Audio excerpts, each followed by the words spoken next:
오늘은 자기의 덕과 교회의 덕, 자기의 덕과 교회의 덕이라는 제목으로 우리 하나님 말씀 함께 나누도록 하겠습니다. 사도 바울은 고린도전서 14장을 통해서 방언을 하되 특별히 예언을 하라 이렇게 권면하면서 시작했는데, 왜 그러냐? 방언은 개인적인 덕을 세우지만 예언은 교회의 덕을 세우는 은사이기 때문에 그렇다고 설명을 하고 있습니다. 은사 중에는 개인의 덕을 세우는 은사가 있고 교회의 덕을 세우는 은사가 있다. 근데 교회의 덕을 세우는 은사도 중요하고 개인의 덕을 세우는 은사도 당연히 중요한 겁니다. 근데 고린도전서 14장에서 바울이 특별히 방언보다 예언을 더 하려고 해라 이렇게 말하고 있는 이유는 전제가 있습니다. 이 바울의 주장은 성도들이 공적으로 교회에서 함께 모였을 때 어떤 은사를 덕스럽게 써야 되는가를 지금 얘기하고 있는 것인데, 함께 공동체로 모였기 때문에 공적으로 모였을 때는 공적인 은사를 사용해라, 교회를 세우는 은사를 사용해라 이 얘기를 하고 있는 거죠. 왜 예언을 특별히 하려고 하는가? 예언의 은사가 방언보다 수준이 높아서 그런가? 아닙니다. 공적 자리이기 때문에 다 방언을 하면 어지럽잖아요. 우리도 기도할 때는 뭐 개인 기도를 하니까 당연히 방언을 우리가 하는데, 우리가 함께 모여서 어떤 공적인 모임을 하고 있는데 거기서 개인들이 다 방언을 하고 있으면 새신자들이 와서 보면 이 사람들은 다 미쳤구나 이렇게 얘기할 수 있다는 거죠. 광신도들인가 뭐 이렇게 보이잖아요. 그러니까 그 질서가 없고 하나가 되지 못하는 것이기 때문에, 개인적인 것이니까 하나가 되지 못하는 것이기 때문에 방언이 아니라 예언을 통해서 공동체성을 세우고 가지라는 거죠. 그리고 혹시 방언을 공동체에서 예배 가운데서 혹은 공적인 자리에서 방언을 하게 된다면 다 알아들을 수 있게 통역을 해야 된다. 그러니까 소통의 문제를 지금 얘기하는 겁니다. 예언은 우리가 하나님의 말씀을 전달하는 것이기 때문에 다 알아듣잖아요. 근데 방언은 아무도 못 알아들어요, 통역이 없으면. 그러니까 소통이 안 되니까 함께 모였을 때 소통도 안 되는 일을 공적인 자리에서 공적인 순서로 가지지 마라. 그거는 덕이 안 된다. 이렇게 얘기를 하는 겁니다. 근데 고린도 교회의 문제는 예언의 은사보다 방언의 은사, 다른 어떤 은사들보다 방언의 은사를 더 신비롭고 고급한 은사로 생각을 했습니다. 그러니까 왜 그러냐? 이해할 수 없는 언어라는 그 신비성이 있죠. 그래서 굉장히 신비한 은사고 고급한 은사다라는 생각이 있었다는 겁니다. 근데 그냥 상식적으로 생각을 해보셨을 때 방언은 내가 하나님께 비밀을 말하는 것이고, 예언은 하나님이 우리에게 비밀을 말하는 거예요. 그 반대죠, 방향성이. 방언은 내가 하나님께 비밀을 말하는 것이고, 예언은 하나님이 우리에게 비밀을 말씀해 주셔서 그걸 전달하는 것이기 때문에 이게 방언이 더 뛰어나다고 주장할 수 있는 근거가 굉장히 빈약한 겁니다. 내가 말하는 게 하나님이 말씀하시는 것보다 뛰어날 리가 없잖아요. 그러니까 오히려 상식적으로 생각해 보면 예언이 훨씬 더 하나님의 말씀이기 때문에 훨씬 더 뛰어나다고 주장을 해야 되는데, 고린도 교회 성도들은 방언을 오히려 더 쳐줬다는 거예요. 왜냐하면 그게 이해할 수 없는 어떤 신비한 신비성, 특수성, 그런 거에 매료가 됐다는 거죠. 그러니까 이게 굉장히 세속적이고 세상적인 마인드, 생각을 가지고 빗나간 욕심과 열정으로 방언이 굉장히 고급하고 고상한 은사다 하는 결론을 내렸다는 겁니다.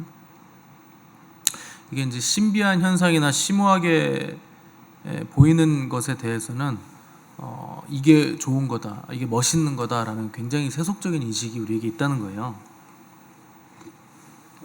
근데 여러분도 그렇잖아요. 뭔가 더 신비해 보이고 멋있어 보이는 거, 그거 나도 은사가 있었으면 좋겠다, 그런 생각들을 자연히 다 하지 않습니까? 근데 고린도 교회 성도들은 방언에 그런 생각을 가지고 있었다는 거죠.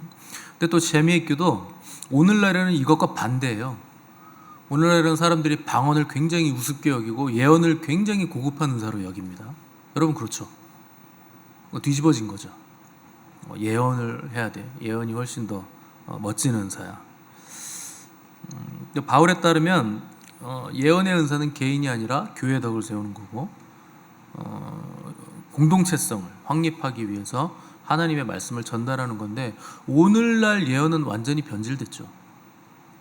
그래서 오늘날 예언은 교회의 공동체성, 교회와는 전혀 상관없이 개인이 나의 유익을 위해서 마치 점치듯이 하나님의 말씀을, 내가 듣고 싶은 말씀을 듣기 위해서 예언을 받는 경우가 굉장히 많아졌다는 겁니다. 왜 이게 마치 점치는 것 같은 은사로 타락했는가?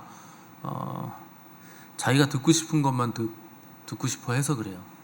그러니까 하나님의 말씀을 들으려고 하는 게 아니라 내가 듣고 싶은 소리, 이제 그걸 자꾸 찾아다닌다는 거죠. 그러니까 기본적으로 근본적으로는 하나님 말씀이 어떻게 나오든지 간에 그 말씀에 순종하고 그 앞에 엎드려 자기를 돌아보려고 하는 마음이 없기 때문에 예언의 은사가 변질이 된 겁니다. 그러니까 상황이 이렇다 보니까 목회자들은 이제 예언이 별로 덕도 되지 않고 교회 분란을 일으키다 보니까 은사를 아예 닫아버리든지 또 지적인 성경 공부만 강조해가지고 머리만 키우는 거죠. 그러니까 그렇다 보니까 이게 이제 하나님의 말씀을 듣고 그 앞에 내 죄를 회개하고 무릎 꿇는 일들이 점점 사라지고 그 지적인 영역만 계속 지금 강화된 겁니다. 그러니까 성도들이 지적인 영역, 머리만 계속 커지고 그러다 보니 목회자는 점점 더 많은 학력이 요구되고 그러다 보니 성도들이 아는 게 많으니까 그들의 의견을 묵살할 수가 없게 되고, 그러면 이제 개개인의 의견이 점점 더 강화되면서 하나님의 뜻이 이루어지기보다는 무리들의 만족을 위한 행사들이 점점 더 교회 안에 팽배하게 자리 잡게 되죠. 그래서 뭐 콘서트도 해야 되고 바자회도 해야 되고 뮤지컬도 해야 되고, 아무튼 세상에 있는 모든 문화들은 다 끌어와가지고 교회에서 행사를 합시고 하는데, 뭐 그렇게 해서 영적인 일들이 이루어지고 교회가 교회다워지느냐 묻는다면 전혀 아니라는 겁니다. 그러니까 교회 신적인 질서가 인간적인 생각들이 계속 많아지면서 점점 더 무너지게 된 겁니다. 그러다 보니까 은사자들은 이제 교회에서 설 자리가 없죠. 은사를 다 닫아버렸으니까. 그래서 어디로 갑니까? 기도원으로 가고 자기 집에서 은사 사역을 하다가 권세자 아래서 케어를 못 받다 보니까 변질되죠. 미혹되고 타락하죠. 그래서 은사 깡패가 되거나 남들을 조종하기도 하고 돈을 받고 이제 은사를 사용하는 일들이 많아지면서 오늘날 한국 교회는 은사를 굉장히 잘못된 시선으로 바라보는 지경까지 이르게 된 겁니다. 근데 초대교회를 보시면 많은 은사자들이 있었어요. 많은 예언 사역자들이 있었고, 사도행전에 보면 빌립의 4딸들이 처녀로 예언했다 그랬고, 에베소 교인들도 방언하고 예언도 했고, 또 예루살렘의 선지자 중에 아가부라는 선지자가 흉년이 들 것을 예언했다고 기록했고, 안디옥 교회 선지자들도 금식하면서 성령의 음성을 듣고 바울과 바나바를 이제 선교사로 안수하여 보냈다. 뭐 이런 기록들이 계속 반복해서 나오죠. 자, 이로 보건대 초대교회에서는 말씀 사역만 한 것이 아니고 은사 사역도 분명히 이루어지고 있었다 하는 것이고, 이것이 초대교회 모습이라면 오늘날에도 은사 사역을 닫으면 안 되고 권세자들이 은사자들을 잘 케어해서 교회의 덕을 세우고 유익하도록 이끌어가는 것이 건강한 교회 모습이라 하는 것을 우리가 기억을 해야 됩니다. 5절 보시면 바울은 나는 너희가 다 방언 말하기를 원한다. 그러니까 방언을 말하기를 원한다는 것은 너희 개인들이 개개인의 덕을 세우는 일을 하기를 원한다는 거죠. 방언은 개인의 유익을 위해서 주신 거기 때문에. 그런데 공동체를 위해서는, 특별히 공적인 모임의 자리에서는 너희가 예언하기를 원한다. 여기 이제 특별히라는 단어를 붙였는데, 요 헬라어가 말론이라는 단어인데 이게 오히려 혹은 차라리라는 뜻입니다. 그러니까 공적인 자리에서는 오히려 방언이 아니라 너희들이 예언하기를 원한다. 그러니까 이게 예언의 은사가 절대적으로 우월하기 때문에 너희들이 예언하기를 원한다고 하는 게 아니고, 공동체의 덕을 세우기 위해서 공적인 자리에서는 방언보다 차라리 예언하기를 원한다. 특별히 예언하기를 원한다. 뭐 오히려 예언하기를 원한다. 이렇게 기록을 해놓은 겁니다. 그러니까 방언과 예언의 차이는 극명하죠. 방언은 자신을 세우는 것이고 예언은 공동체성을, 교회를 세우기 때문에 공동체 공적인 모임에서는 두말할 것도 없이 방언이 아니라 예언을 하는 것이 덕스럽다 하는 것이 바울의 주장이죠. 그러니까 이게 바울이 지금 얘기하려고 하는 바는 근본적으로 무슨 얘기를 하는 거냐, 개인주의적인 것을 벗어나서 공동체성을 확립하라는 겁니다. 은사를 사용함에 있어서도 물론 개인을 위해서 방언하는 거 좋은데 공동체성을 위해서는 예언을 하는 것이 더 너희들에게 유익이다 하는 것이죠. 요새도 하는지 모르겠는데 산속에 혼자 들어가서 사는 사람들 보여주는 프로그램 있잖아요. 하나요? TV를 보시는군요. 딱 걸렸는데. 그 PD가 처음에 이 프로그램을 이제 시작하면서 고민이 있었는데 과연 이걸 누가 볼까? 아는 거죠. 뭐 산속에 사는 사람들을 도대체 얼마나 더 찾아낼 수 있으며 매주 출연할 사람들을 어디서 어떻게 찾아내나, 그리고 사람들이 이걸 과연 봐줄까 하는 고민이 있었는데, 근데 뚜껑을 열고 보니까 웬걸 이게 굉장한 인기를 얻었죠. 당연히 저는 본 적이 없습니다. 이게 이제 왜 이런 것들이 인기를 얻느냐, 그러니까 나는 못하는데 그렇게 내가 살고 싶은 삶을 사는 사람들이 있다는 거죠. 그 뭐 약간 그 내가 하고픈 소원의 대리만족을 느낀다고 할까요? 아무튼 뭐 내가 엄두도 못 내는 일을 결단하고서 그렇게 삶을 살아가는 사람들이 있다는 게 굉장한 도전이 되고 위안이 되면서 아마 그 프로그램이 유행을 한 게 아닌가 생각이 듭니다. 이게 도시 생활이라는 게 인구가 밀집되어 있는 곳에서 사는 건데, 근데 사람들은 조밀하게 모여 있는데 사실 바로 옆집에 누가 사는지는 몰라요. 저도 옆집에 사람 얼굴을 모릅니다. 그러니까 누가 사는지도 모르기 때문에 오히려 군중 속의 고독이라는 말이 있잖아요. 사람은 많은데 삶은 더 외로워졌다. 그러니까 도시에서 살든지 산에서 살든지 어차피 혼자 외로운 건 매 한 가지더라 하는 거죠. 그래서 그렇게 교회 안에서도 공동체성이 확립되지 않고 개인주의가 판을 치면서 생겨난 사람들이 가나안 성도죠. 난 안 나간다, 안 나가. 그래서 이제 가나안 성도인데, 이게 함께 모이면 오히려 상처받고 부대끼니까 차라리 나는 집에서 혼자 온라인으로 예배를 드리겠다 하는 거죠. 우리가 여기 나와서 예배드리면 목사님 얼굴이 멀잖아요. 우리 교회는 작으니까 뭐 멀진 않은데, 큰 교회는 멀잖아요. 스크린으로 봐야 되고. 근데 집에서 보면 TV 이따만한 거 있잖아요. 그 목사님이 엄청 크게 얼굴이 나오는 거예요. 더 좋대요. 그리고 누가 이제 교회에 있으면 누가 기침하거나 뭐 부시럭거리고 막 이러면 신경 쓰이는데, TV로 보면은 나 혼자 보니까 얼마나 조용하고 예배 방해받지 않고 얼마나 좋냐. 그게 좋다는 거죠.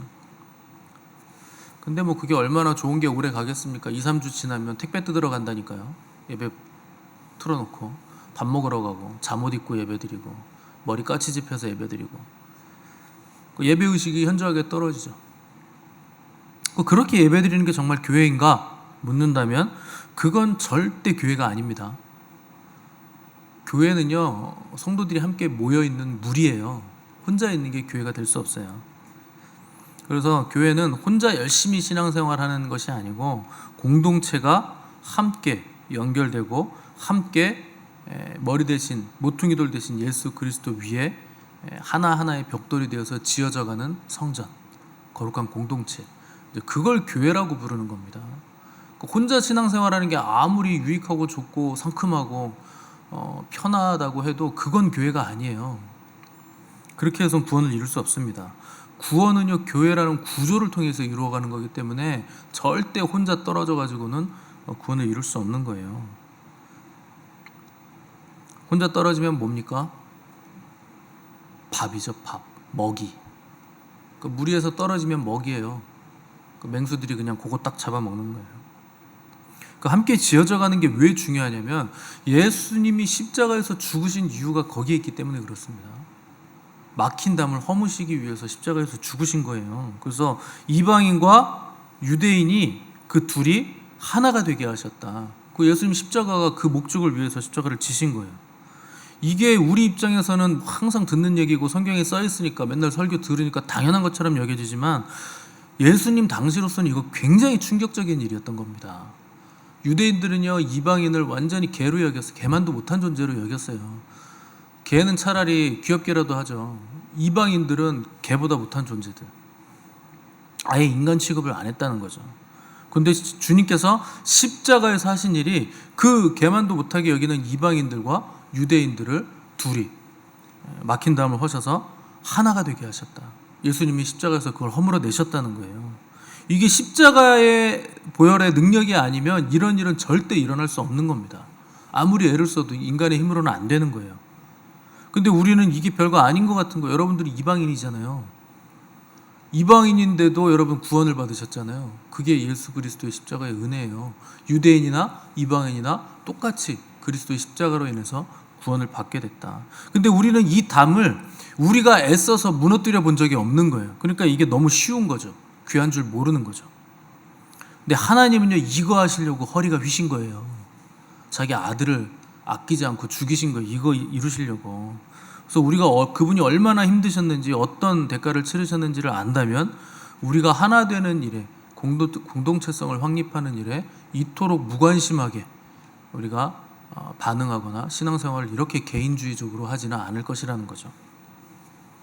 이 함께라는 것은 굉장히 많은 것들을 요구하기 때문에 이게 결코 쉬운 일이 아닙니다. 그래서 고린도 교회도 이게 파당의 문제가 막 생겨나잖아요. 근데 그거를, 파당의 문제를 다 봉합해서 함께 지어져 간다는 게 얼마나 어려운 일입니까? 다 자기들의 입장 차가 있는데, 그냥 차라리 바울교회, 아볼로교회, 베드로교회, 뭐 누구교회 다 그냥 분립해가지고 따로따로 예배드리는 게 훨씬 더 편했을 만큼 너무나 간극이 큰 공동체였죠. 파당이 너무나 많이 갈려져 있기 때문에. 근데 하나님은 야, 그래, 그러느니 차라리 다 그냥 갈라져, 분립해, 이런 걸 요구하시지 않은 거예요. 너희들의 구원자는 한 분이다, 예수 그리스도. 그분이 모퉁이 돌이다. 그 위에 너희들은 벽돌이 돼서 한 장 한 장 건물로 서로 연결돼서 성전으로 지어져 나가야 된다. 그리고 나는 이방인과 유대인이 하나 되는 그 한 세 사람, 그 사람을 나는 태초부터 꿈꿨다. 그게 나의 꿈이다 하는 것이 하나님의 말씀이죠. 그게 하나님의 선포죠. 때문에 우리가 함께 모여 예배하는 거, 이게요, 말할 수 없는 즐거움이 돼야 돼요. 굉장히 큰 기쁨이 돼야 되는 겁니다. 함께 한다는 거, 당연히 함께 있으면 부딪히는 일도 있고 신경 쓰이는 일들도 있겠지만 그 과정 자체가 우리가 지어져 가는 과정이라는 거예요. 그리고 그 과정을 통해서 우리가 그 말씀에 순종함으로 지어져 갈 때 우리에게 하나님 아버지의 마음이 부어진다는 거죠. 그러니까 과정 중에 어려움이 어렵지만 하나님 아버지의 마음을 알아가는 즐거움과 기쁨이 우리에게 훨씬 더 크게 다가오기 때문에 그 어려움들을 우리는 얼마든지 충분히 이겨낼 수 있게 된다는 겁니다. 그래서 방언은 개인적인 것이고 예언은 공동체적이기 때문에 방언에는 문제가 있고 예언에는 문제가 없다, 뭐 이런 식의 접근이 중요한 게 아닙니다. 진짜 문제는요, 방언이나 예언이나 어떤 은사의 문제가 아니에요. 함께 지어져 가기를 싫어하는 우리의 죄성과 자기중심성과 이기심, 이게 근본적인 문제라는 거죠. 그래서 방언을 하고 예언을 하고 은사사역을 하는 이유는 내가 강해지려고 하는 거 아닙니다. 상대를 세워주기 위함이고 교회를 세워주기 위함이에요. 근데 우리는 늘상 내가 강해져서 이거 내가 한 방을 터뜨려야 돼, 이거에 관심이 있죠. 내가 이렇게 훈련을 잘 받아가지고 은사를 막 다, 우리 목사님한테 있는 은사 내가 다 받아가지고 갑절의 은사를 주시옵소서, 그래가지고 내가 한 방 터뜨려야지, 뭐 이런 생각들을 여러분들은 이제 안 하시겠죠. 근데 그런 생각하는 분들이 많은 거예요. 이 은사가 나를 위한 은사가 된다는 거죠. 내가 강화되면 그 지옥입니다. 지옥은요, 자기만 있는 거예요. 자기의 욕망과 자기의 원함과 자기의 죄성만 남아 있어서 나를 벗어나지 못해서 아우성치고 발버둥치고 괴로운 거, 그게 지옥입니다. 하나님은 없는 거잖아요. 지옥엔 하나님 안 계세요. 기도해도 안 들어주세요. 빠져나갈 방법도 없어요. 그러니까 자기에게 갇혀서 영영 빠져나가지 못하는 거. 이 땅에서 그런 삶을 사는 사람들은요, 죽어서도 그런 삶을 사는 거예요. 근데 이 땅에서 자기를 벗어나기 위해서 몸부림치고 발버둥치고 예수 그리스도와 동행하기 위한 삶을 사는 사람들은 죽어서도 그런 삶을 사는 거죠. 그래서 하나님 없는 삶을 계속 사는 사람들은 하나님 없는 곳으로 가실 겁니다. 근데 하나님과 동행하는 삶을 사는 사람들은 하나님이 계신 곳으로 가는 거예요. 그거 되게 심플한 거예요. 지금 여기서의 삶이 우리의 영혼을 결정한다는 거죠. 그래서 은사를 주신 이유가 뭔가, 목적이 뭔가, 그 아버지의 마음은 어디에 있는가 하는 것을 알고 그분의 마음을 받아서 또 나도 그 마음을 상대에게 전달하고 그분의 사랑으로 서로 사랑하기 위해서 우리에게 주신 것이 교회이고 또한 은사라 하는 것을 우리가 반드시 기억을 해야 됩니다. 그래서 사랑 안에는 높고 낮음도 없고 귀하고 천한 것도 없는 거죠. 사랑은요, 높고 낮음 빈부귀천 상관없이 다 끌어안는 거예요. 다 녹이는 거예요. 그 안에 무슨 차이가 있고 차등이 있고 뭐 우위가 있고 열등이 있습니까? 다 똑같은 거죠. 그러니까 우리가 상대를 볼 때 한 존재로 보셔야 되고 그의 아픔이 나의 아픔이고 그의 기쁨이 나의 기쁨이 되는 자리까지 우리가 나아가야 된다는 겁니다. 되어가는 과정은 고통스러울 수 있겠죠. 근데 하나님 아버지의 마음을 알아가는 그 기쁨이 과정 중에 오는 고통보다 훨씬 크기 때문에 우리는 하나님의 마음으로 충만을 이루어 말할 수 없는 즐거움으로 즐거워하고 기뻐하는 복된 성도들이 되시기를, 또 그 자리까지 나아가시는 저와 여러분 되시기를 간절히 바랍니다. 함께 기도하겠습니다.